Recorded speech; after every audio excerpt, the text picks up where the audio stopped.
கடவுளால், நம்மளை படைத்த கடவுளால கூட டைட்டானிக் கப்பலை கவிழ்க்க முடியாது என்று பெருமையோடு சொல்வார்களாம் அந்த பிள்ளைகளே.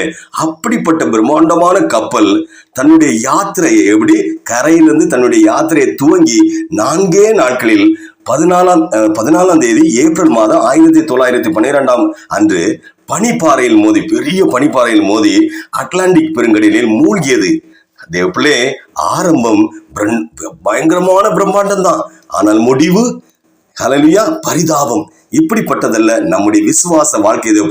தேவப்பிள்ளை, உங்கள் பார்வை இயேசு மேலே இருந்தால் உங்கள் ஆரம்பமும் பிரம்மாண்டம் தான், முடிவும் பிரம்மாண்டம் தான். நம்மில் அநேகர் நம் விசுவாச வாழ்க்கையில் நடு பகுதியில் நின்று எதிர்காலத்தை குறித்த நிச்சயம் இல்லாமல் தத்தளித்துக் கொண்டிருக்கிற தேவப்பிள்ளைகளே, ஆரம்பம் இயேசுதான் என்றால் முடிவிலும் இயேசுதான் நின்று கொண்டிருக்கிறார். இடையே உங்களுக்கு என்ன நேரிட்டாலும் நீங்கள் சோர்ந்து போகாமல் தொடர்ந்து முன்னேறி கொண்டு